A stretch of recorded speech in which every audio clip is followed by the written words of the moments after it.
Welcome to Cinemania.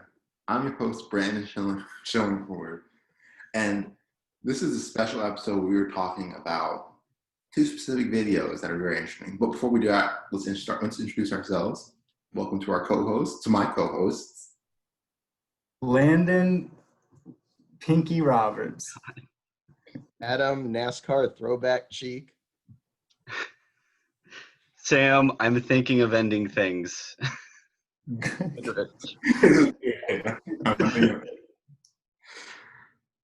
welcome to Cinemania. So I've been kind of unclear. Are we talking about anything before we talk about the videos? Yeah, We can, yeah. we're just gonna pull.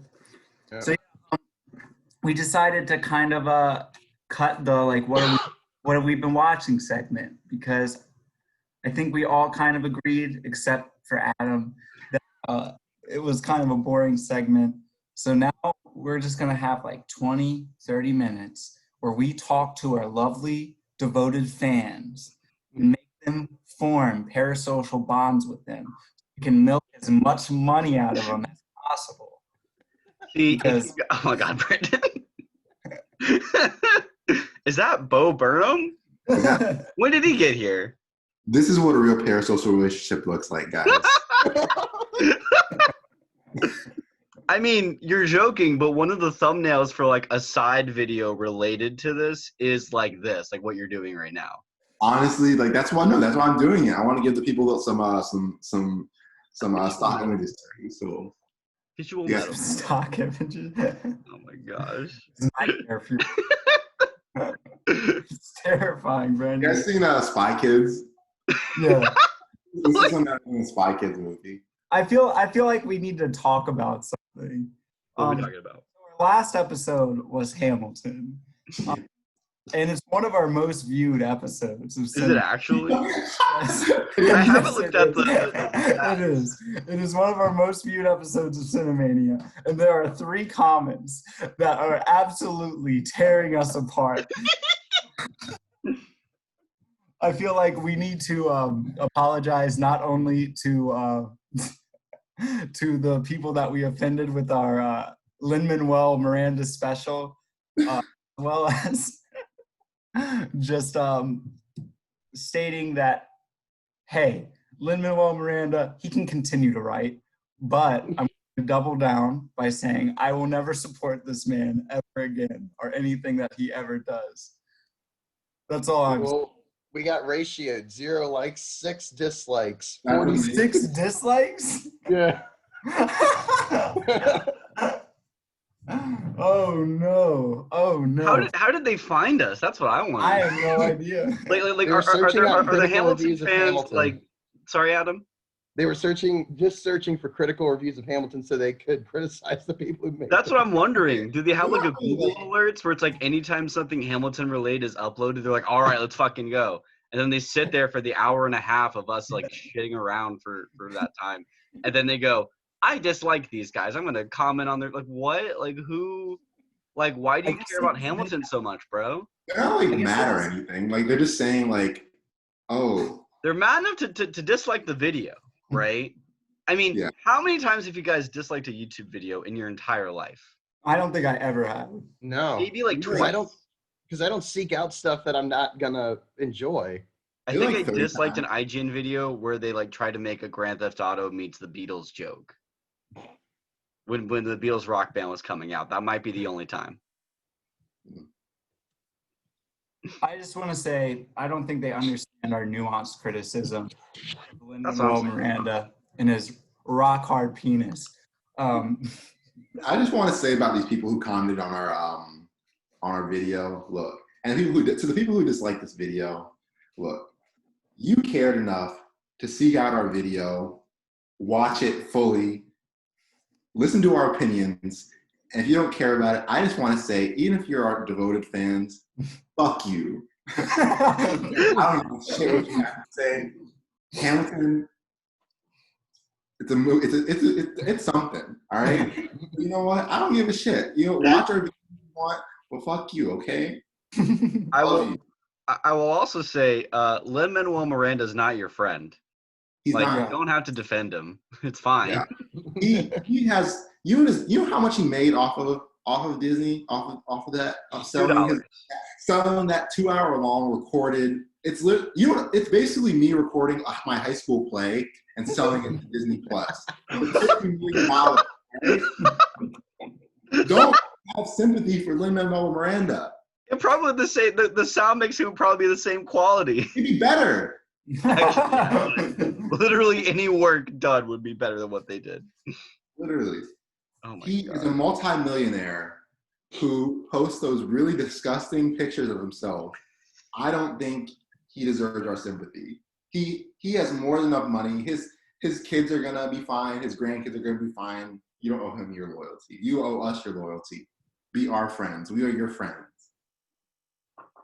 And right See, now, another you interesting- can join our Cinemania friend app, where if you join us and pay $100 a week, you can get exclusive videos from us, posts, and I will send you a picture of my penis. Yeah. Yes. I will send you a picture of my luscious shaved pussy. So I will send you a picture of me at Burger King.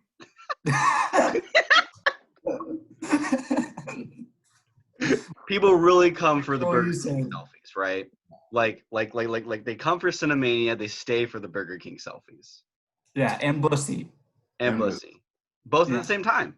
What are you gonna show them, Adam? What are you gonna show them? They can have a photo of me buying DVDs at the store. That's my exclusive content. It's gonna be just DVDs, not Blu-rays, not 4K. It's gonna be DVDs. Imagining Adam's like OnlyFans where like he'll like send a message out and it's like ooh, I'm getting a little risque in this one. It's him grabbing like a rare DVD off a shelf. Oh Yeah. no! It's me unboxing boxes of baseball cards. We'll do that. That's my. It's just Adam holding up a DVD of Hoodwinked 2 very sensually. He's licking the box. It's him holding a DVD of iCarly Volume 3, the Friends edition. All the episodes where their friendship is in jeopardy. He's holding the Blu-ray copy of Cats and Dogs 3. Which is a thing I found out. Cats and Dogs 3 is a thing that's coming out this year in 2020. No, it's not. It is. There's a When- new Cats First and Dogs. Cats and Dogs A came new- out in like 1997. A new Cats and Dogs movie comes out every decade, right? You had one in like 2003. You had one in like 2010. Now we have one in 2020. Like who out there is like that invested in the Cats and Dog franchise? I want to know about the Cats and Dogs lore. All I remember from Cats and Dogs is the original, because I never saw the second one.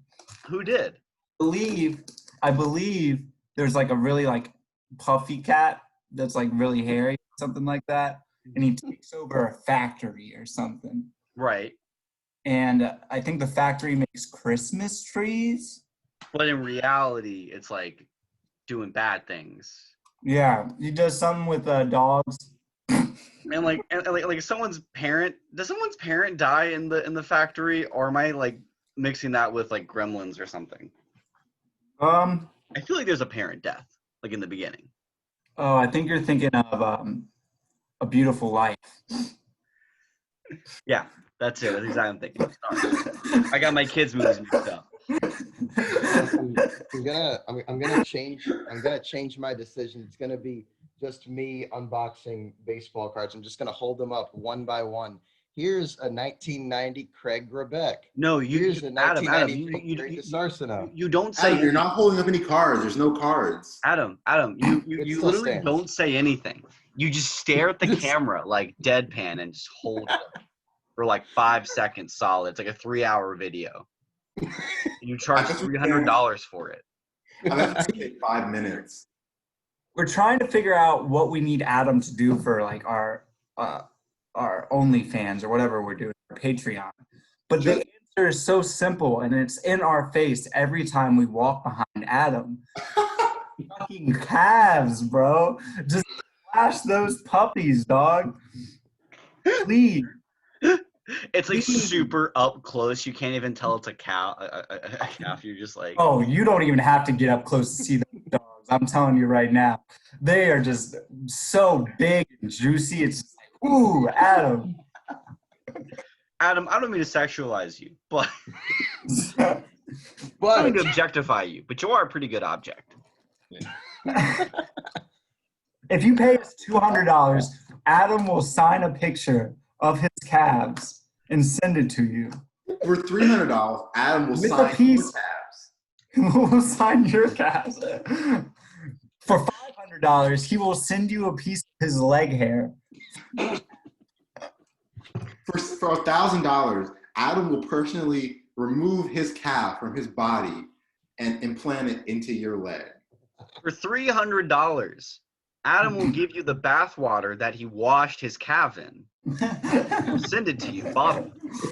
Don't just don't get a DNA tested. Don't worry about it. See, this is what the Hamilton fans wanted. Yeah. That's what they were complaining about. Really, Yeah, they were like, secret code in each comment of give us Adam's OnlyFans. Yes. They didn't want insightful criticism or thoughts about the musical. They just wanted us objectifying Adam. Okay. definitely. So here's a killer OnlyFans idea, right? Or a Pornhub idea or any pornographic idea. Has anyone done like sexual analysis or like sensual analysis where like there's whole like videos or ideas where it's like naked people reading the news and there's nothing sexual about it. They're just naked and then read like headlines of the day.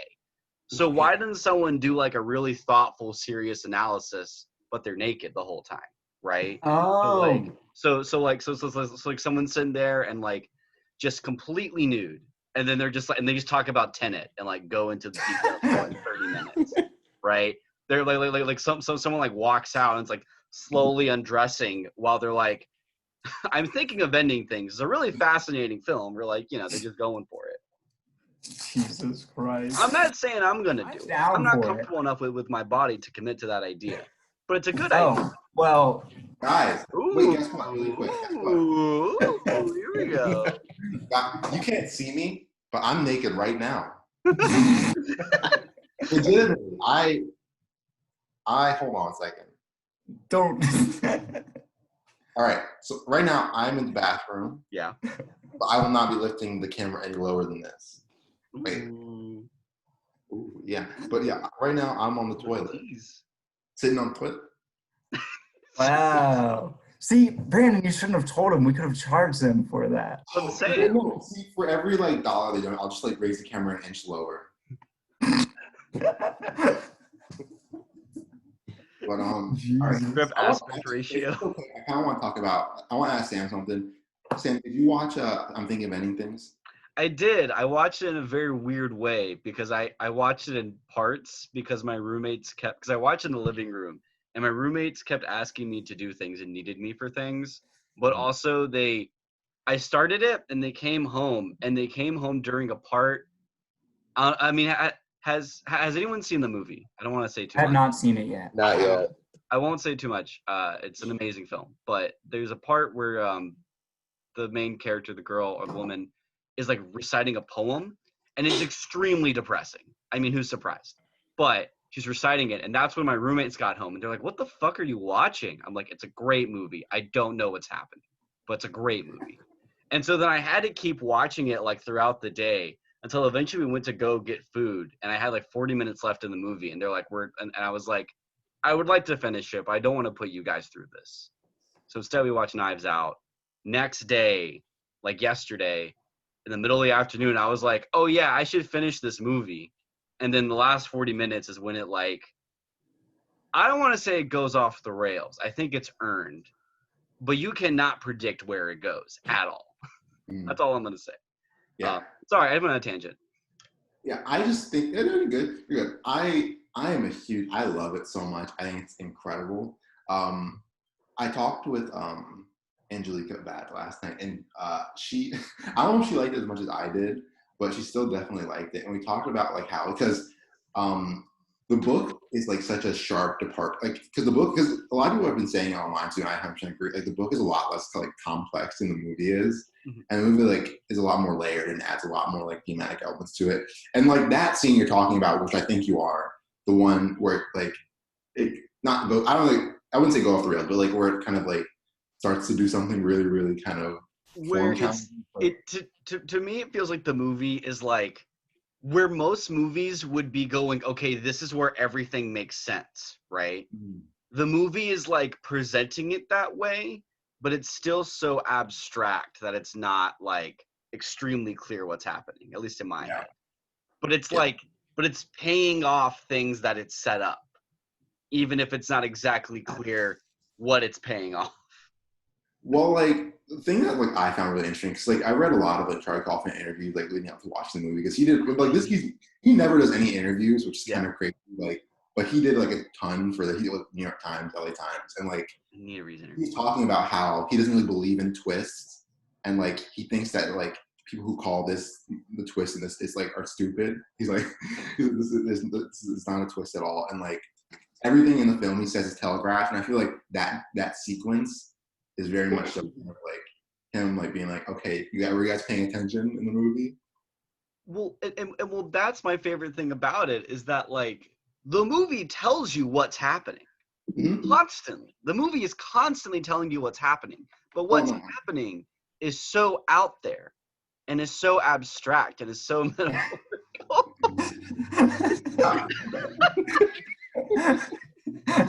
It's just so out there that you can't like it's difficult sometimes to even like fully understand what's happening, right? And it doesn't feel cheap or feel pretentious, you know?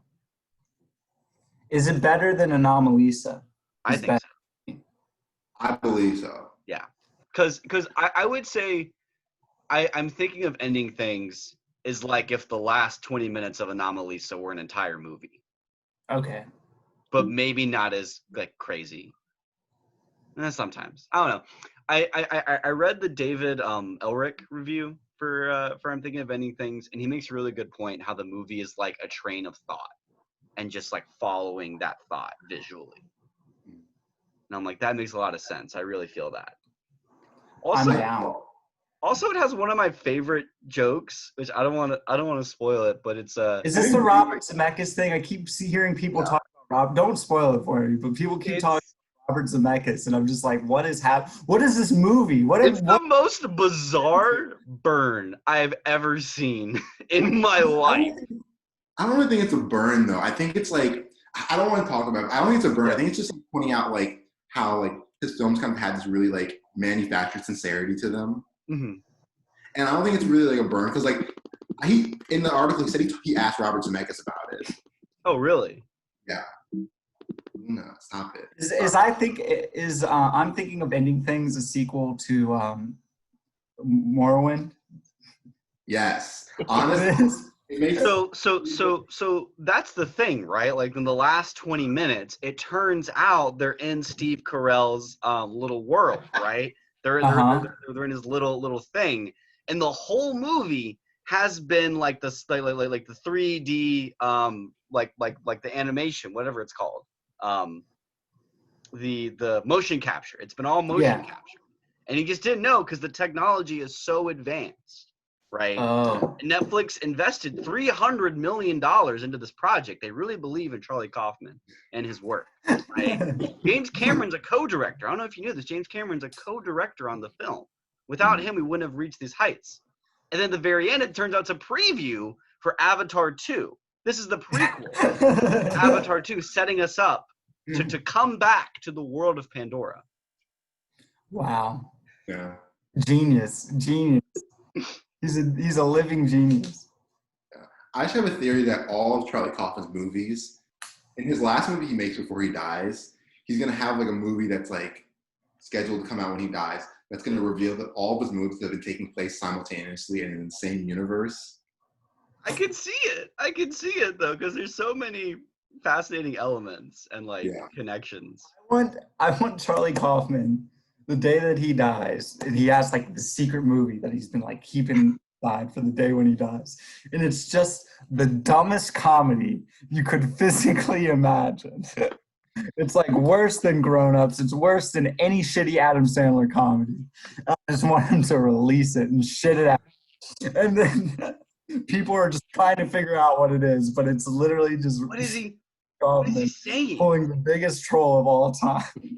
I can honestly see it. Like I honestly, I feel like when the boyfriend farts in the girlfriend's face and gives her pink eye, I feel like that's like a it's a whole commentary on the way that men treat women and how how toxic masculinity is destroying the feminist ideal, you know. I think it's just gonna be a remake of like all of the Dinesh D'Souza movies. Like definitely Jesus Christ.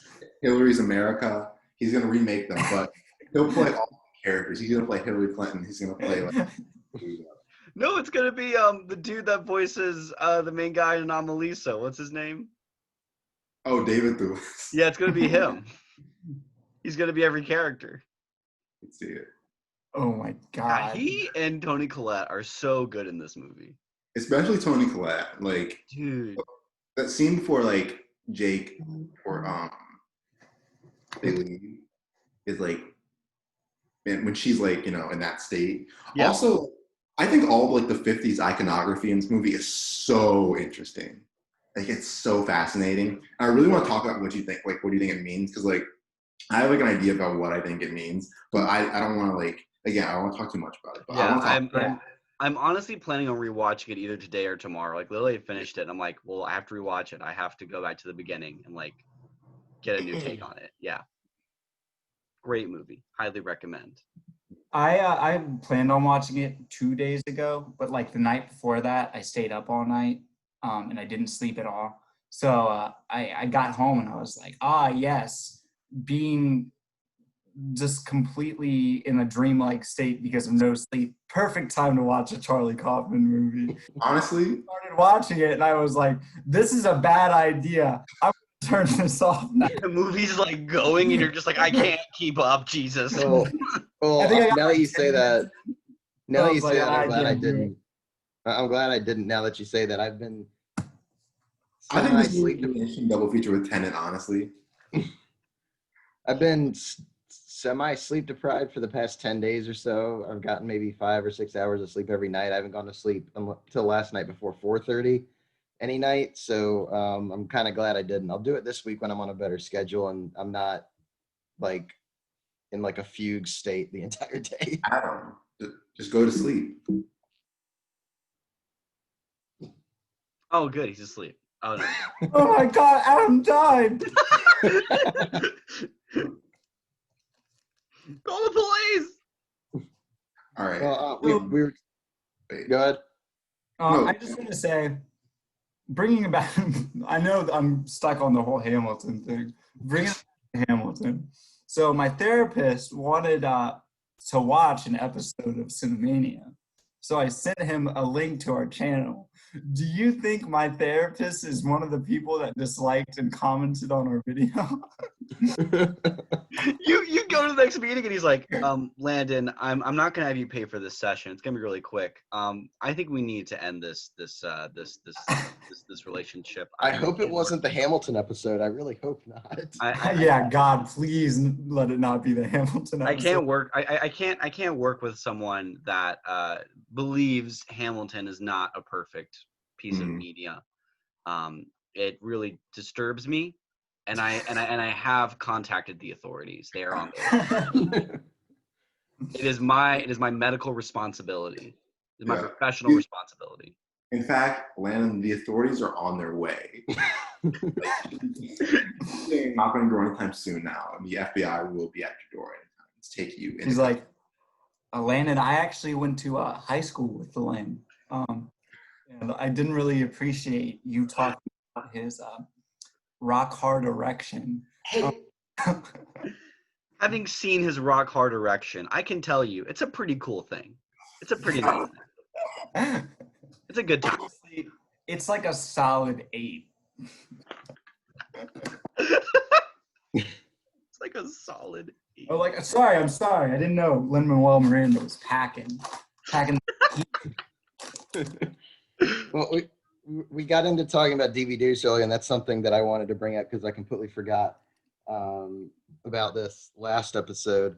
So I added a couple to my collection after the Criterions. First of which I was browsing eBay. So I'm a big hockey fan. I'm a fan of the Chicago Blackhawks, and they've won the Stanley Cup 3 times since 2010. And the 2013 Blu-ray is very rare for some reason, but I did pick up the 2015 championship Blu-ray for $3 on NHL's shop, which I was very proud of. And I got this on eBay, which is a DVD we used to have. My dad is a big motocross fan. And for whatever reason, we didn't have this anymore, but I found it on eBay, and it's also very rare for some reason. But I got it for like $20. I'm very proud. I'm very excited. Hell yeah, Adam. Congratulations. I'm building that collection, or Nice. trying to, at the very least. I'm really proud of you, Adam, and that's really cool. But I just want to know, like, one of our fans maybe, can you paint like my image, right? Since someone paint this image of myself. I was just thinking that that's so like ethereal. Like here's a celestial being, Brandon, Watching over descending San from the heavens. Watching Oh over yeah, San Bar to Francisco. Bar 2003, 2-disc set. Nice. Yeah. Very exciting. So before we get into Sam's videos, I just want to mention that I saw Tenet this weekend. Mm-hmm. It's a really cute movie with 2 cute boys in it. It's sweet. It's a sweet movie, you know, Heartwarming movie. heartwarming. Yeah, I think it's like the worst movie I've seen all year. Whoa. Okay. It's Christopher Kristen Nolan. Hamilton? Yeah. Oh, no. Yeah, I think that it's definitely Nolan's worst movie. And I think it's literally all of his worst kind of qualities as a filmmaker coming out. It's like, I'd say like 99% of all the dialogue in the movie's exposition. All you need to know about this film is that you can maybe just like watch the trailer and you can probably guess how it's going to end. I think the first half of the film is completely incoherent. It's just loud and like explosions, and you don't know what's going on because the music is like, the score is just so loud and you can't hear what anybody's saying. That being said, I will see it again this week. I'm not sure when. Probably Tuesday. I'm gonna see it again.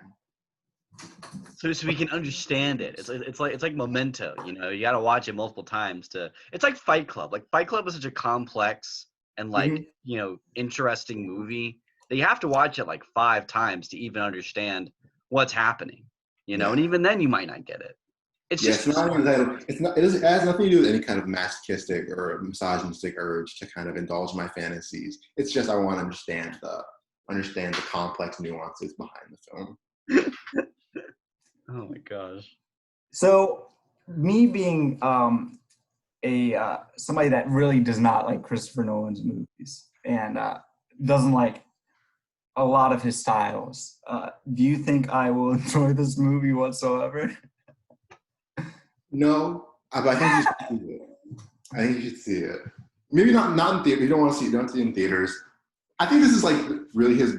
It's such bullshit because he's like, oh, you gotta see Tenet in theaters, but like, it's like the movie. I feel like you don't need to see it in theaters because I feel like you'll get more out of the experience by not seeing it because you're probably able to actually hear what people are saying in the film more.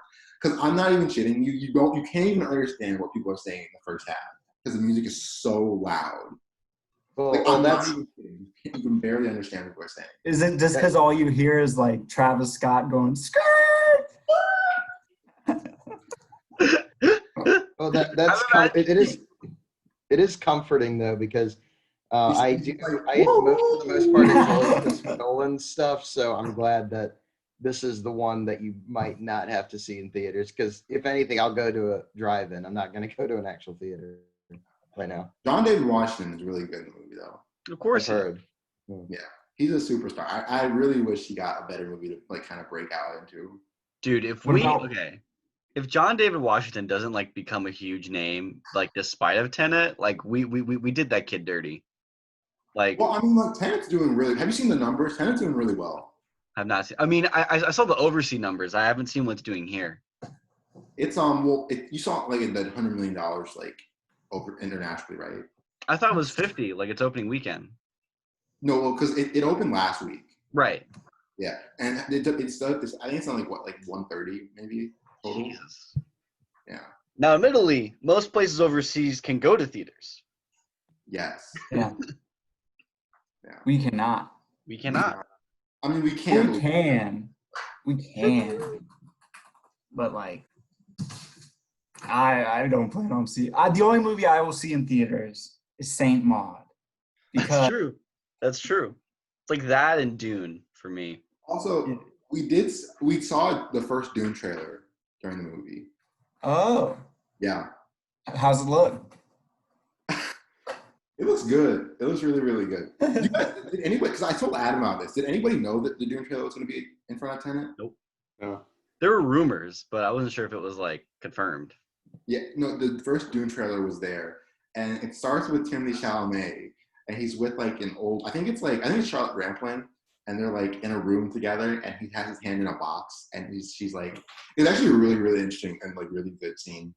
And you see Oscar Isaac, Sam. He's there. My Is he boy, being let's sexy? go. He's like just standing in that thick ass suit.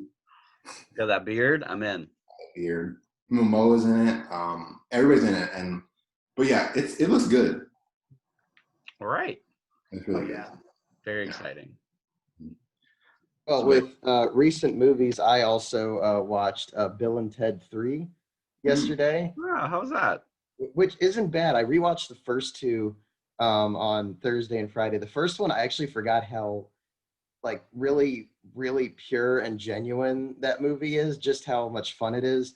The second one I forgot a lot about, but it's still pretty good. The third one was kind of the movie that I saw someone say it's a movie we need. It's cliche, but it's kind of true. It's just also like really genuine and honest and a lot of fun. And Keanu and Alex Winter, it's been like 30 years, but they still have kind of the same rapport with each other.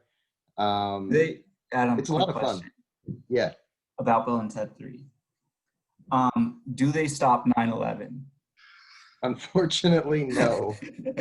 That's Bill and Ted 4. Don't spoil it. That's what they set up at the end of 3. They're like, all right, there's only one thing left to do, and they put in like September 11th, 2001 in the fucking time machine. They're like, yeah, they do the fucking air guitar, cut to credits. Yeah. Hey, we got to make sure that this episode doesn't go up on 9/11, all right? I'm gonna try to upload it like today or tomorrow. I got Okay, it. good. Hey kids, just in time. Oh no! All your 9/11 jokes. And also, I wanted to run through something very quick that I know we're not doing what we watched, but I wanted to do this very, very quickly. So I did a week-long marathon a couple of weeks ago of that. It's just like it's these 5 movies that I watched for the first time in 2018, and I really loved, and I rewatched them all last year in like the span of a week, and then I did it again this year. It's funny that I have this background because the first one is Red Letter Media Space Cop, which I love with all my heart, and you can make fun of me all you want for that. Then the Netflix movie Set It Up with Zoe Deutsch and Glenn Powell from 2018. I Love You Man, which is the Jason Segel and Paul Rudd movie from 2008, and 2009. I can't stress enough how good this movie is. I don't know if any of you guys have seen it. I saw it when it came out. It's been a while. Okay.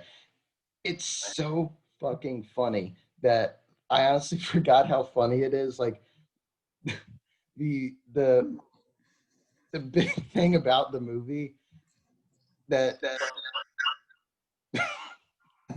is Paul Rudd just trying to be cool, like trying to say cool things, but it turns into like I was sitting on my couch watching it, and there's a part where he meets Jason Segel's character for the first time. He's trying to be all cool because he doesn't really have any friends, right?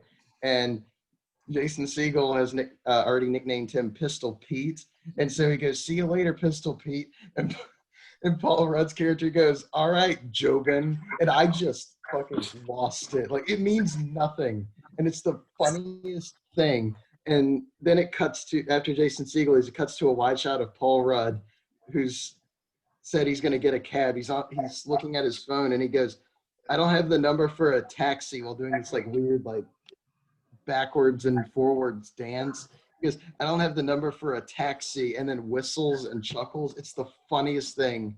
And I don't know why. I don't know why. But then I watched Easy A with Emma Stone. That's still great. And then I finished off the week by watching another movie I love with all my heart, which is the 2012 masterpiece, Pitch Perfect. Which, but I've already talked about that enough on the show, I'm sure. But it's a movie I love with all my heart. And then I rewatched the sequels the next week. And yeah, I just wanted to run through that because they're 5 movies I love with every fiber of my being, and I'm glad I got the chance to rewatch them again. Did we figure out what we're calling this segment? What's Adam? No, I just wanted to run through that, and also on Wednesday I rewatched The Invisible Man from this year because I realized Wednesday marked exactly 6 months since I've been to a theater. The last time was when all 4 of us went and saw The Invisible Man. And it's been a while. It made me very sad to think it's been half a year since I've been into a theater. Which it also made me realize how busy of a day that was because I did an interview earlier that day. I drove to school, I went to class, and then we worked on our documentary. We did like an interview, and then we all went to see the movie. And I was like, that was like the last big day like I went out anywhere. It was a bizarre feeling. Damn. Nice, yeah. So yeah, just wanted to run through that real quick. Adam, Yeah. when are you gonna have me on Sports Chronicles? Let's see. So I recorded the last episode on You recorded already? on Sunday, but we'll do it the next one. Hang on a second. Hang on. Hey Brandon, can you turn down your volume? Because we're picking up Adam over your mic. Can you hear it? Is it better now? I don't know, Adam talk. But yeah, I just wanted to run through all those before. So Nice. So Brandon, I don't like this view that you're giving.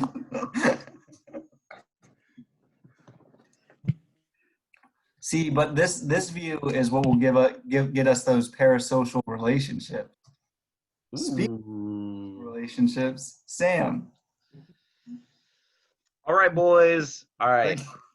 So just to clarify, so just to clarify, on the last show, I originally recommended Neon Genesis Evangelion, the anime. Turns out recommending an entire show the week before colleges go back is a really bad idea because no one has any time, which is very fair and like genuinely makes sense. I just did not think about it. So we decided that we would change the recommendation. I changed it to something that's a little bit more manageable, which are 2 videos that equal out to about 2 hours, 2 hours and 10 minutes, by Shannon Strucci of Strucci Movies YouTube channel about parasocial relationships. The first video is an introduction to what parasocial relationships are, getting into like the bare bones of what it is, where you can see it, just almost like the thesis statement of the entire series. And then we have the second episode, which is called Parasocial Hell, which is a nearly 2-hour feature-length documentary on the topic, giving you many, many, many real-world examples that all, in a weird way, like kind of connect and like actually make sense together in a really beautiful way that also relate back to Shannon's own experiences. And apparently there are going to be 2 more parts. There's going to be a part 3 that's just about the actual academic research that's been done on parasocial relationships.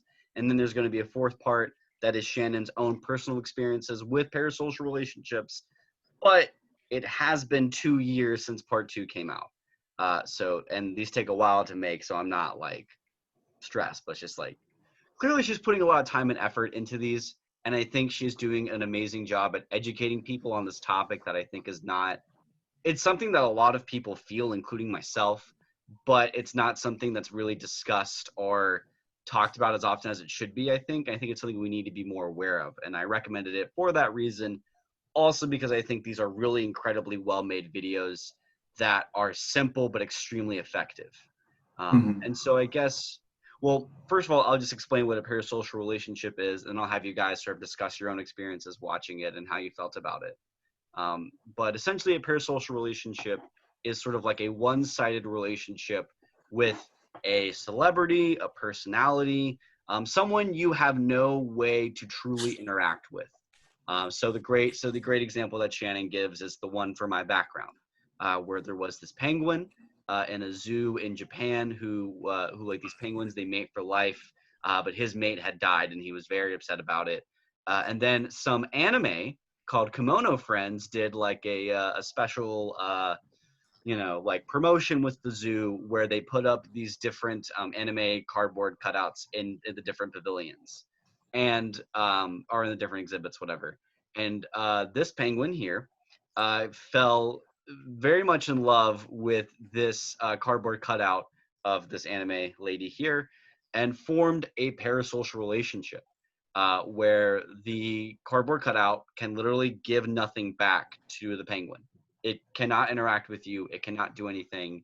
It cannot fully replace a human relationship, or in this case, a penguin relationship.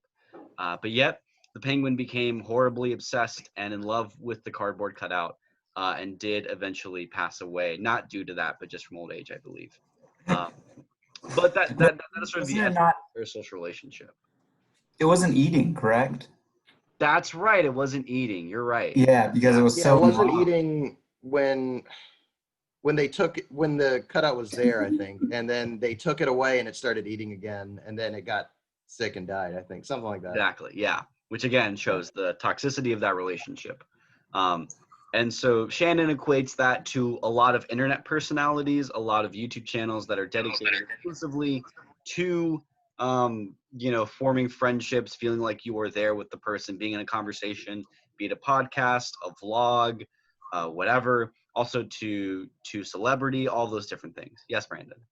I personally have a parasocial relationship to this man right here, My boy Howie. Howie. Rest in peace. But yeah, no, I personally have a relationship. Jesus Christ. But yeah. Luna. Check on Luna, please. That doesn't sound good. Yeah. She's just vibing right now. She was being bad and she bit me. But yeah. All right. So with that in mind, now they're all aware of what a parasocial relationship is, I wanted your guys' opinions on the videos, how you felt about them, and if you connected with anything that Shannon has said or have any other opinions on the way that the videos are made, if anyone wants to go. First off, I think the videos are really, really well put together. I love the first part just being like a thesis statement. You can watch the first video and get a lot out of it, just like watching it on its own. But then the second part is like just a really great deep dive into examples. And there are a lot of examples, and like I got an hour and 35 minutes into it before we had to film this. So I got the most of the gist of what was going on. That's one of my only complaints with it is like, I feel like there might be a little too many examples, if you know what I mean, where it's like, oh, you're just kind of like repeating yourself over and over again. But the lengths of research, or like the amount of research she did, as well as just kind of adding these kind of personal stories of her own, whether it be like when she's talking about Jacksepticeye and his playthrough of That Dragon Cancer, and then how she like teared up during that because like she donated money to that game to have somebody memorialized in it. It was like moments like that were incredibly like awesome, and just seeing like yes, there is that personal touch to it. And then I also really, really loved the kind of, I guess it's just more of, there's a huge focus on Jacksepticeye. And for the first part of like the thing, I was like, oh, like she's kind of playing Jacksepticeye. But then there's that moment where she's like, I genuinely think he is sincere, but this is becoming really harmful to him, to a point where like he has no friends and he's getting all of his admiration from these people who will never meet, kind of thing. And I was like, oh, there's this kind of like tragedy on the other end of a parasocial relationship that a lot of people don't see, kind of thing. And I thought that was really interesting. And I will, Go ahead, Sam. Sorry. well, I was gonna say, like, that's probably my favorite aspect of specifically the second part of how it's not just like fans or audience members who have a parasocial relationship. It shows it is like a double-edged sword, that the creators themselves, when focused so much on this job, on this aspect of life, form that parasocial relationship with their fans, right? Where it is not as it's not as like damaging in some respects, in the sense that like Jacksepticeye is getting very specific like feedback from people. He is getting money from them and ad revenue and all of that, but he's still not getting anything meaningful out there of those relationships. He still doesn't have any friends. He spends his entire day at home, like just making videos. Admittedly, this video came out in 2018. I think the clip she used is from 2017, 2016. So hopefully things have changed. I don't keep up with Jacksepticeye, so I wouldn't know. But I think it is like, that's just the most fascinating part, is looking at how parasocial relationships can happen so easily on the internet. Like, it's so easy, especially with the way that like social media and technology has evolved, where it is all about doing that and creating those fake connections in a sense. Well, I got about halfway through, and I'm gonna finish it this afternoon.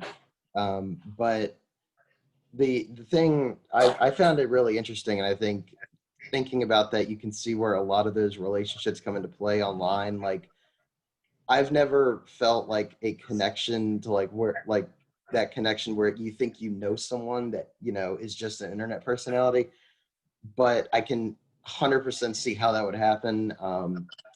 And like the example I thought was interesting is, like, I know you guys have mentioned how like behind me, the Red Letter Media fan base can be like kind of toxic at times, which until she showed like the screenshots of their Reddit, I didn't fully know about. Like, I've never gone to their subreddit and like read posts and whatever, except for like if there's something specific I saw like on Twitter that like I think one of them was like they mocked up the Once Upon a Time in Hollywood poster, so it was the Red Letter Media guys instead, just to find that like the meme. But like the people who are like where she was talking about, they're speculating on their personal lives, and why did Rich shave the beard? Why is Mike drinking so much? All this stuff. Like, I get being like mildly interested in that, but like being completely invested in it, like she said, like they've never shown any indication that they want their personal lives to be, or they don't want them fully displayed, and they don't want people inquesting into them.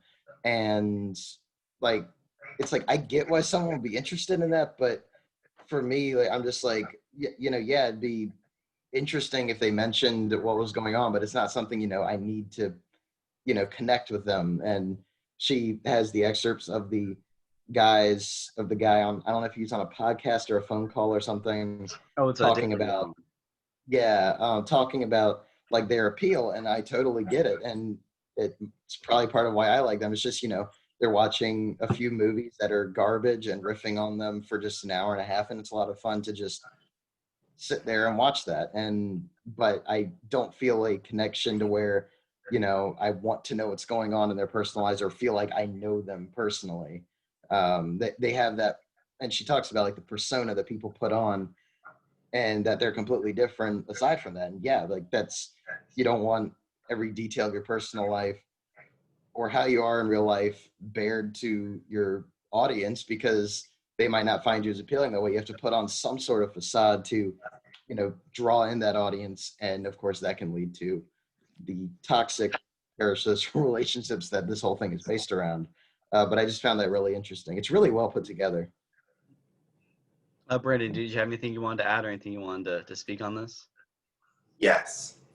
So So I thought it was really, really interesting, specifically like kind of the first one, because I'm like a huge fan of like Bo Burnham and his work, and I found that like I know he mentioned it like when his earlier stands, like, hey, guys ever heard of Paraoscal Relationship? But I never really looked into it that much, and kind of listening to it and kind of learning more about it was really fascinating, because the concept of like dependency between the artist and like the consumer of the art, and how it can be this really toxic relationship that both parties can benefit from, but at the end of the day there's going to be some kind of inequality, because like one side is going to get more out of it, and it's going to like one side's going to get more out of it, but one side is going to always come out on the losing end. But either way, no one's going to get any meaningful and substantial form of like love or like praise or kind of or recognition. I found that idea really, really interesting. And also, like, the thing about the penguin and Hululu. I forget the girl's name, but the penguin's name is Grape Coon. Grape Coon, yeah, Grape Coon. I think the kind of was Hululu was really, really interesting too, because like I think like because penguins, like the study between like mammals and kind of like how they like interact with like human-like objects or just like any kind of objects are really interesting to me. And like the fact that like the relationship was like so widely embraced was really like I thought it would be like, okay, everyone's like, ew, why is it so weird? Why are they letting the penguin kind of like go off like that and like fall in love with this like piece of cardboard? But I don't know, I thought it was really sweet. and well, I think that kind of gets into it, right? Is like, you know, you see it in like an animal that maybe, you know, you don't associate with yourself, and you're like, oh, the animal is just like living its life, it's just doing its thing, like, haha, that's cute. But then I love that connection to waifu culture and talking about like how there is a subculture of people that, whether they mean it or not, whether it's an actual joke, they do spend a lot of their time dedicated to fictional characters, you know, to anime characters, to anime female characters specifically, who they can have no interaction with, whose entire character and development is based on the creative process of someone else, you know, of an entire team of other people. And there are so many times, especially in Japan, where you have these characters that are designed specifically to appeal to that culture, that exists purely to serve a niche or a fetish or whatever else, you know. And there are a lot of people that would prefer to have these very safe but non-substantial relationships rather than take the risk of going out and doing something, you know, of taking the risk of meeting people and making friends and doing that, you know. And I guess that aspect really, really fascinates me, how there is the toxic, like, you know, not actually doing anything with your life and just spending your whole time obsessing over a fictional thing that has no real impact on your life, that doesn't do anything. But then there's the other side where these fictional characters or these fictionalized ideas, these personas, do have a positive effect, like the whole section with John Cena doing the Make-A-Wish Foundation, or with the Mountain Goats, right, who make that's what I wanted to bring up. Yeah, and like they do all these things that do positively affect people, but that can go too far, that can become, you know, if taken if done the wrong way, it can really mess with people, right? And I love that connection between the Mountain Goats' early work and their popular songs that affect people, but then they would go on to make an album specifically about how like you know, a creator or an artist's relationship with their fans can be toxic to them themselves. Like, I think that's such a smart connection, such a smart way of melding those ideas. Yeah, that's what I was going to bring up, because like I feel like I don't really ever kind of get in parasocial relationships with like content creators, like YouTube creators kind of thing. But I have found myself forming these kind of like parasocial relationships with like certain artists or like singers or like directors or things like that. And I think that's kind of an to any kind of piece of artwork that you pour your heart and soul into. And I found that like really, really interesting, especially when they dive deep into like the song by the Decemberists. And they have that whole song talking about the parasocial relationship of them to their audience and how they like kind of revolve their entire life around their music kind of thing. And I found that so interesting, because it's not something that you're completely aware of until you until it's like pointed out to you, kind of thing. Yeah. So like car seat headrest is I like, just spotted something. Sorry. yeah. No, Yeah. sorry, go ahead. Finish up. Oh Sorry. yeah, car seat headrest is a huge band for me. And like I was like, oh, well, Toledo, he's saying a lot of things that like I connect with. Oh, we're kind of the same kind of thing. And like it was never like an unhealthy obsession, but it was like, oh, like I feel like this guy's talking to me kind of thing. I've had the same thing, sort of, I think. Yeah, with Pearl Jam. Now, I don't know a specific example, but I know that feeling, and it's never gotten, like you were saying, it's never gone to like the harmful side of things, but I know, yeah. Yeah.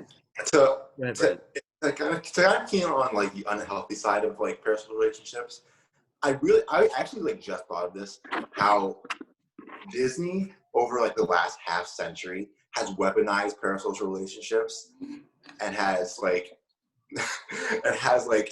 created all these characters, even ones that were created like almost 100 years ago, and are using them through like marketing and like toys to like have them like be like key concepts of people's like lives and personalities even.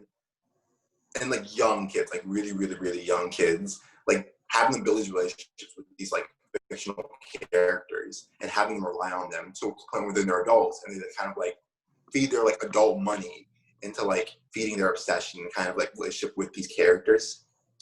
And I don't know, I just find that kind of interesting, and how, and really evil, honestly, like how Disney's been able to do that.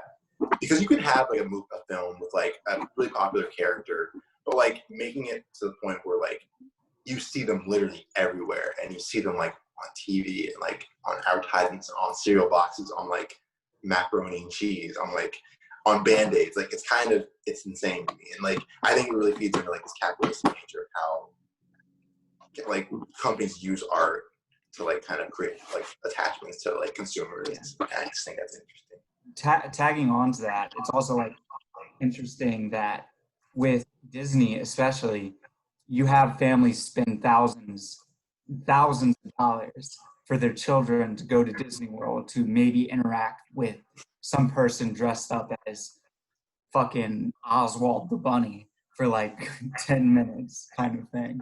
And it's because like I know I was that kid. I was like, oh, I love Buzz Lightyear.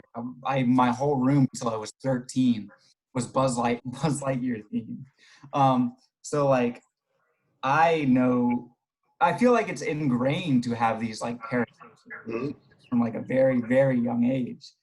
And like I don't think it's incredibly, I think it can become unhealthy, but I think it's just a side effect to capitalism. You know what I mean? Yeah, and you see that, like, and you definitely see it because like there's that whole kind of thing like where people recently have been making fun of like Disney adults. Yeah. And they've like formed these parasocial relationships with like not just like the characters, but like this brand, I guess, that has taught them their entire life. Oh, all you need to do is just like be friends with us and rely on us, and everything will be okay. Like, you know, we're always going to be here for you. But in reality, they're not, because Buzz Lightyear is a toy. Well, it also they want kids to connect with that stuff early on, and it also feeds into that capitalistic thing because the kid connects with it. They want, you know, not to take a dig at you, Landon, but they want like a Buzz Lightyear themed room, or they want the toys, or you know, whatever, and that feeds into that. Not criticizing it, because you know it's not bad unless it becomes super unhealthy, but it still kind of has those undertones. And I will say that's one thing I really like about Shannon's video is that while she doesn't get into, well, she sort of gets into the cycle, right? The way that our society, especially our internet culture, is in a way built around parasocial relationships. Like social media is inherently a parasocial relationship. Like that's how it is. And I think what I like about her video is that she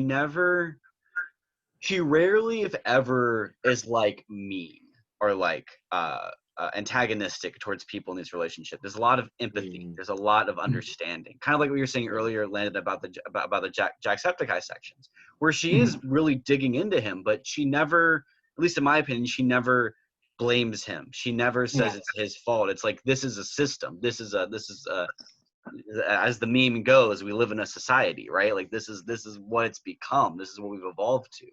And I love the example she gives of like maybe like controlled parasocial relationships, which I think most people are familiar with. Like the example she gives from the anime One Piece, where you have that Yeah. character that loves the main characters and just loves them to death, is obsessed with them, recreates their ship, all this stuff. But he still has a life outside of them, right? He's not spending his entire time trying to meet them. He has his own storyline, characters, friends, struggles, whatever. But this is another aspect of his life. This is another thing he's into.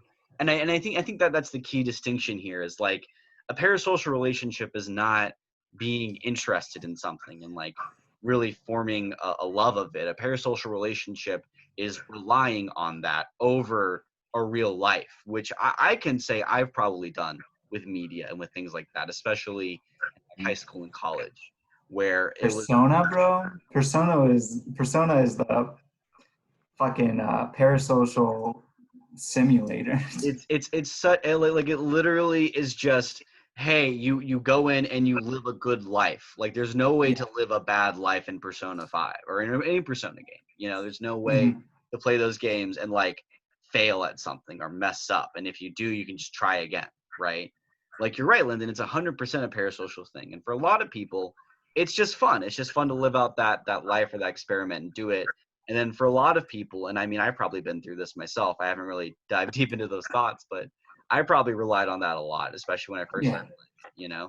And I think that's just the interesting side of it to me, is how like it's not a criticism of media or of being interested in things or really like diving into it. It's the issue of relying on them over real life experiences, you know, keeping this to yourself rather than sharing it with somebody and then going off and doing your own thing. Right? It's relying on these YouTubers, on these music, on these artists, on these people to fulfill your life when all they're doing is enriching it. They're giving it more texture. You should be the one going out there fulfilling your life. Well, and she includes clips, which actually made me want to go back and rewatch it. She includes clips of the Red Letter Media episode where they're talking about Ingrid Goes West, which I don't think the whole parasocial thing fully registered with me, like that concept fully registered when I first watched it, but like it's definitely there and it makes me want to go back and rewatch it. And it's that I think she talks about it in the 20-minute prelude about like the don't meet your heroes kind of thing, and also goes into that with the one of the descriptions to a Red Letter Media video where it says, you know, your friends in Wisconsin who you will never be friends with and you'll never actually meet. And Ingrid Goes West kind of goes into that too. And I don't know if she goes into that more in the feature length, that the 2-hour documentary later that I haven't gotten to yet. But yeah, she actually brings up a specific scene and like plot synopsis of the film. Okay, yeah, it's really interesting to think about that in terms of because like the parasocial relationship is one thing, taking it to an extreme like that movie does, or I'm sure some people do, is a whole another ball game. And just really really interesting, really disturbing at the same time. And the example you're talking about, like because we spend I think the first 15 minutes of the 2-hour documentary with the kind of paralleling Jacksepticeye and Bo Burnham and the kind of the two completely different mindsets there. And like I understand the relationship like that Jack, who like I think I watched his videos for like maybe like a month or two, like 3 years ago, and then like I kind of got out of that whole watching like the gameplay phase or whatever. But I can understand that connection, you know, you have with your audience. They're essentially what makes you successful. They're, you know, watch your content. They're the people who essentially, you know, make you money and they help you, they boost you in the internet world or whatever. But it can be unhealthy both ways, which was really interesting and frankly kind of disturbing to see, like those clips that she put in. And well, so one thing I want to mention, I should have mentioned this at the top, but it sort of slipped my mind, unfortunately. I would like to say that Shannon recently, or maybe a few months ago, came out as sort of like gender fluid or like non-binary, sort of in that realm. So as far as I'm aware, she does sometimes connect with she, but it might be more appropriate to say they. I've been making the mistake myself, so I just wanted to clarify that before I went forward. But I think you're definitely right, Adam. I think it's definitely a clear point in the documentary. And well, one thing I wanted to get into is more on a technical level. How do we feel about how these videos are edited together? How do we feel about their flow, their function? Because I think there is a criticism to be said for the feature-length documentary that it might be too long or might be too rambly. But I want to get y'all's thoughts on that and see what you think about it. I think the opening of the feature-length documentary is perfectly edited together. I think it's fantastic. It's like it's a 10-minute opening where it's almost like this montage. It's a montage basically of just, it's like two people on different sides of the spectrum of parasocial relationships having open dialogue in a way that she edits that open dialogue together. And it's kind of like this back and forth, like ping pong kind of thing that's happening. Is so interesting to me. And I love that. And then like you were mentioning earlier, Sam, the way that everything kind of flows in together is really great. But there is like a point like around like an hour and like 20-minute mark where it's like, okay, I get the point now. Like, I don't think you need to bring up any more like examples, but I'll finish watching it later because I think it's interesting. But there is that fatigue that starts to settle in. But like I said, I think her editing's perfect. I like how she kind of like, she's able to like use clips to have dialogue between two separate people at one time. And especially like when she uses quotes from articles or things like that, it's a very simple but effective way that she kind of presents the quotes. If it's either just kind of like a slow zoom or just kind of like swipes, things like that, it gets the point across and it's able to do it really well. Yeah, I would really like, I kind of agree with Landon too. Like that first like 10, 15 minutes of like feature length doc, the way she kind of really, the story's kind of entirely told through the clips and through like the news articles and everything. Like there's very little of them kind of just like them speaking. It's just the story's told entirely through the clips and everything, which I was really interested. I didn't really notice it honestly until like that part of it was over. I was like, wait, she hasn't talked in like, or they haven't talked in like a minute. And well, to kind of bounce off of that, one of my favorite, kind of combining your points, one of my favorite sections in the documentary is when there's a clip of Jacksepticeye talking. I think it's like when he moved to LA and talking about like his experiences and like how much he likes his audience but doesn't do anything. And they cut that clip with Bo Burnham talking about parasocial, or I think he's actually like singing like the song that's supposed to be like inspired by Kanye's rant that he did on stage. And I think that's so well, like it's so simple, right? Like it's literally just putting two clips together and seeing the connection, but it's so effective in the moment. It's so well done. And I was going to bring up, go ahead. Sorry, go ahead. Sorry, go ahead. I'll just finish my thought by saying I think I think most, if not all, of Shannon's videos are really incredible. And they do a really great job of simple editing that doesn't stray from the point, of focusing a lot on this academic side of it, on the writing, on the analysis, rather than with flashy animation or cuts or editing. And I think this is a really great example, but there are other great videos on their channel that focus on that. And it's just, I don't know, I just think it's so well done and so focused, if that makes sense. Yeah. Was the song you were talking about, was that the part of me loves you, part of me hates you, part of me needs you, fears you? Yeah, because that's from one of his specials, correct? That special, by the way, it's perfect. It's amazing. It's been a while. It's been a couple of years, but I also don't think, same with Ingrid Goes West, like process how that can be like absolutely true. And like that's the relationships in a nutshell from like the creator's perspective, you know. I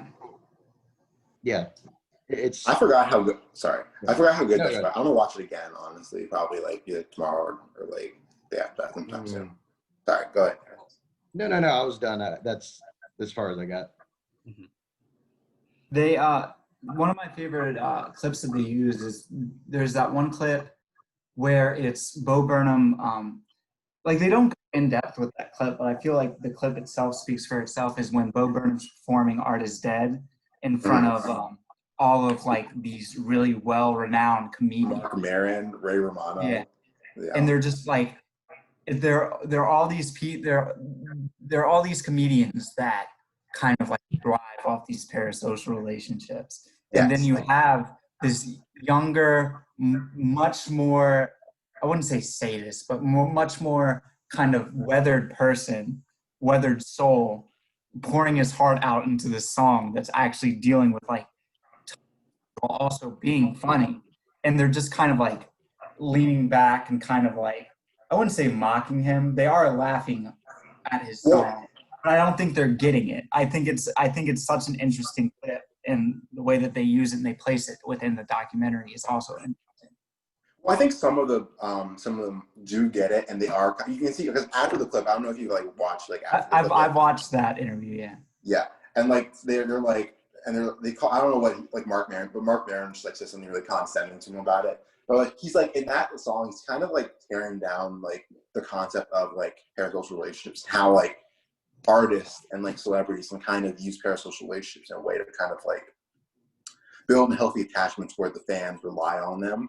And he's saying, wait, like this is really, really fucked up, and like it's not only not good for you, but it's not good for me. And if you're like a healthy human being who has any ounce of empathy, you should realize that this kind of abuse of parasocial relationships is like really, really fucked up. Yeah. 100%. Yeah.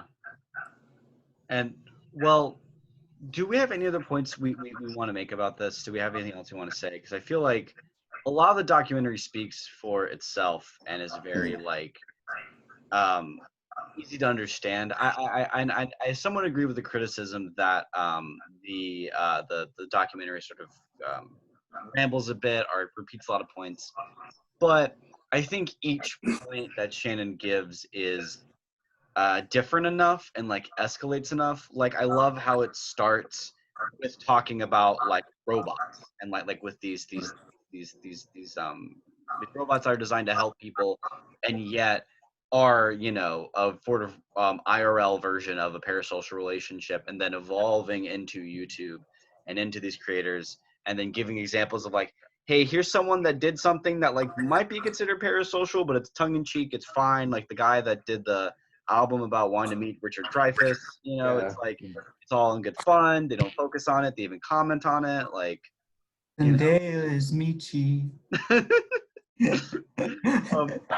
but then escalating further and further into like, hey, well, here's where the problems come in. Here's where the audience members' problems come in. Here's where it comes in with the content creator. And then it sounds like a lot of you did not get to the end, which is fair. It's 2 hours. Yeah. But at the end, I feel like it kind of wraps up the point by discussing celebrities, specifically way higher up people. Like discussing, I didn't know this was a thing until I saw the documentary, but Taylor Swift came out with an app where like her fans could like interact with her and like talk with her. And, like, it's like Jeremy Renner app. Sorry? It's like the Jeremy Renner app. But completely different because the Jeremy Renner app is actually really good. I actually get to know Jeremy Renner through that app, so it's not the same. It's not the same. No, but you know, it goes into that, and then I feel like the conclusion they come to is just like, again, like summing up the whole video of like, hey, you know, the difference between being a fan and then forming a parasocial relationship is a fine line. It's all about just being aware of what's happening, you know. And I think that's what this documentary did for me personally. As I said, I think I unconsciously was doing that, or was at least like being obsessed with media and with YouTube creators and these people. And not only did this documentary help to like get me to be more conscious of it and to try to like not obsess over these things, but also a lot of YouTube creators I followed starting to sort of not get canceled, but show their true colors and be really awful people, and me realizing, oh, maybe I shouldn't idolize people that I don't know, right? Like Aaron from Game Grumps. I mean, is he bad? I haven't noticed anything. There's just that one tweet, like when everything was happening with George Floyd, he was like, hey, like, should Game Grumps make a statement about the George Floyd situation? As a company, I feel like we shouldn't, but like, I'd love to get your fans' feedback. And it was just like, that's so tone deaf, Aaron. What are you saying? Yeah. And well, I mean, that's fair, right? But like, I think so that's obviously like great and tone deaf, but I guess what I was thinking more about was like, maybe the first time this happened to me was with like John Tron, right? Like doing that interview or the debate or the fuck that was, and really showing his racist and bigoted tendencies. And I was just like, man, like, I don't know how to handle this. I've been following this guy for 3-4 years. I was with Game Grumps from the beginning when he was first on there, and I really felt that connection. Maybe not that we were friends, but I felt like I understood who the person was. It was the first time that was really tested for me. Where I was like, wow, there's someone that like you think you know, you've seen hours and hours and hours of their content, you've rewatched it multiple times, and you really don't know them because it is a persona, it is a performance, it is an act, and there is a lot that's not being told through that. And I think it was sort of that event and many others since then, along with Shannon's video, that really helped me to sort of reconcile with that and to really deal with it and go on a path where I think I am now, where I enjoy content creators, I follow them, I value what they say, but I don't let it control my life, and I try to be my own person in a sense. I feel like the biggest thing I've taken away from it is figuring out how people like manipulate their fan bases. Like, I love Kind of Funny. Like, I've been watching Kind of Funny since I was like really little. But like, I can tell now that this idea of naming their friends or their subscribers best friends is extremely manipulative and kind of shitty. But I'm gonna still watch their content. You know what I mean? Yeah, and I think that's the fair point. Is right. Is like, you know, we can criticize it, but still like be fans of it, right? Like, I still enjoy some kind of funny stuff. I don't think they're my best friends. I don't know them. I've never been in a room with any of them. I've never had a conversation with any of them. I just value. I just like their opinions and the way they talk about things sometimes. You know. Mm-hmm. They're kind of funny. Kind of. But yeah, Adam. Oh yeah, so I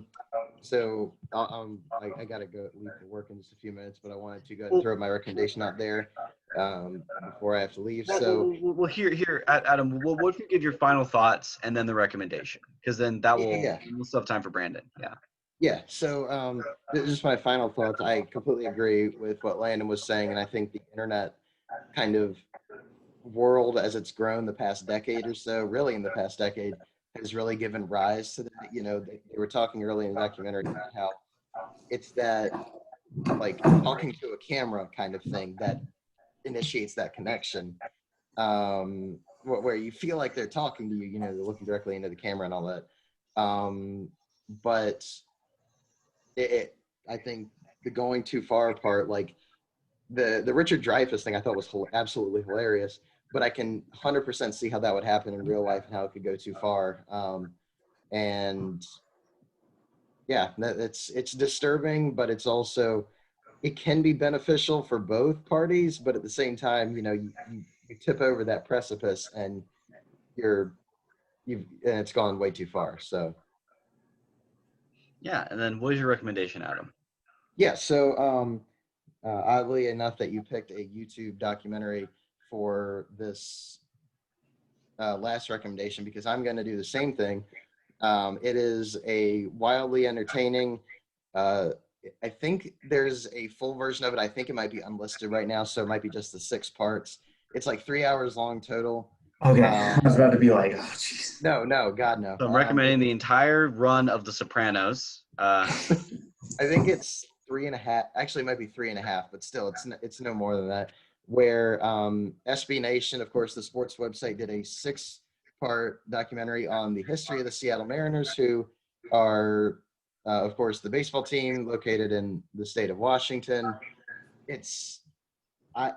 As big of a baseball fan as I am, I never knew like all the the hilarious shenanigans that went on in their history. It's incredibly entertaining. There's 6 parts. I don't want to say too much. I don't want to say too much because it's incredibly entertaining. And I think you guys enjoy it. I know, Sam, Lane, you guys aren't as into baseball as I am, and Brandon is. Brandon, I don't know if you've watched it. I have watched it. I'm sorry. I have watched it, and I can't wait to watch it again, honestly. I love it. Same. Yeah, I bullied TMDB and Letterboxd, I think, in adding it onto Letterboxd. And I'm very excited for you guys to watch it. Just even though it's you guys aren't as into baseball, I think it's still incredibly entertaining, and I'm looking forward to you guys checking it out. Nice. I'm excited. All right, thanks, Tyler.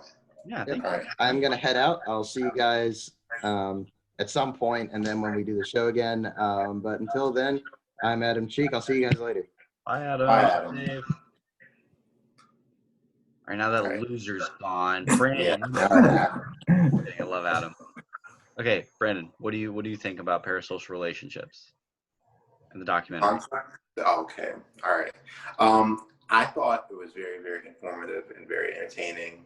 I think that Shannon is like kind of a genius, and like I really want to get into more of her stuff.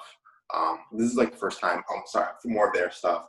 Yeah. This is like the first time I've seen like any of their videos, and I think that they have like they're just like so gifted when it comes to kind of like stitching different kind of pieces of like evidence or footage together. I know, baby, hi. There's like they're really gifted in that, and I just want to thank you, Sam, for recommending this because I thought it was really interesting, and it's always great to see some Bo Burnham too as well. But I kind of gave my opinion on the parasocial relationships in general, but I just think that they're pretty unhealthy. Yeah, but sometimes you can be friends with Hatsumiku if you want to. Just don't make your life revolve around Hatsumiku. Oh shit! I just ordered a life-size Hatsumiku. I've got a Hatsumiku body pillow. Landon. God damn it! I love Hatsumiku so goddamn much. Landon takes out his background. His wall is just like covered like in posters. He has the figurines. So one last thing I'll add is I'm happy to hear that you all like the video and you like Shannon's style, because I wanted to recommend a couple of their videos that I think are really great and are really analytical and fascinating in the same way this is.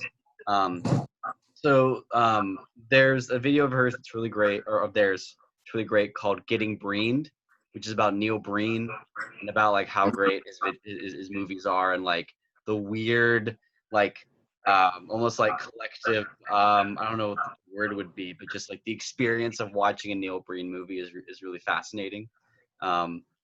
There's a really great video. I have to find it, make sure I say it right. It's basically a video. Here we go. Political correctness and lessons in empathy. I think this is the video that like predates how great. It's sort of like this is the video that Shannon makes that will then lead into how great Parasocial Relationships 2 is. The documentary is. It's like a 30-minute video about different forms, like different types of medium or of media that try to have like non-politically correct humor or like edgy topics, and how they handle having empathy for the things that they're discussing. And it's a really great example of just how the way you deal with topics really affects how the comedy plays off, how you can say things that are shocking, that are quote unquote offensive, without being offensive to a certain party, right? And I mean, the example she gives in there that I think is really great is about how It's Always Sunny in Philadelphia is a show that does have a lot of shocking content. It is considered by some to be offensive, but their defense of it is saying, well, they never like punch down, right? The joke is never on what the gang is discussing or is reacting towards, the joke is on them. The joke is always on them. It's about how they're terrible people and doing awful things. And the show's creators do a lot to sort of uphold that, try to not fall into that realm. Yeah, a perfect example of that is like when they make Lethal Weapon 4, and you have I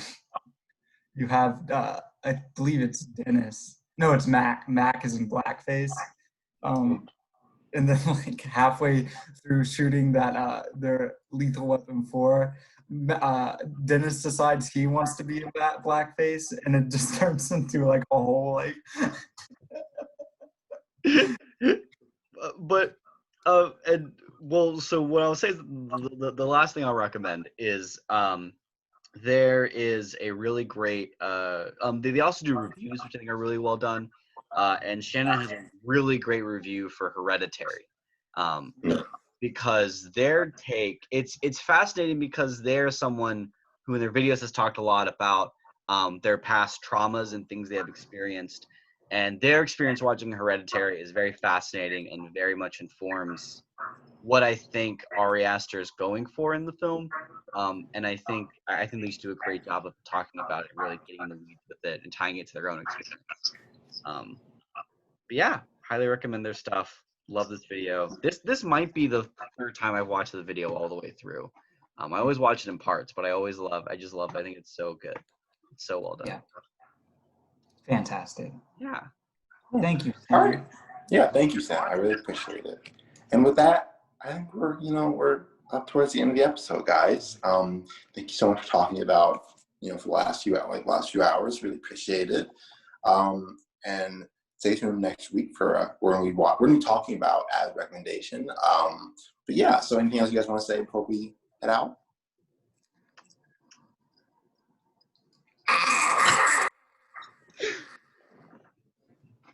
Everybody should watch I'm Thinking of Ending Nice. Things, and everybody should watch She Dies Tomorrow. That's also a great movie. And I really want to see that She Dies Tomorrow. And do you know, is it like, you just rent it, right? It's on like anywhere, like just like Amazon or something like that? Yeah. I got it from Amazon for like $5, I want to say was the rental price. I think it's worth it. All right. Well, yeah, watch that and watch I'm Thinking of Ending Things. But with that, have a great week, everybody. Watch the movies, stay safe. Goodbye. Bye. Yeah.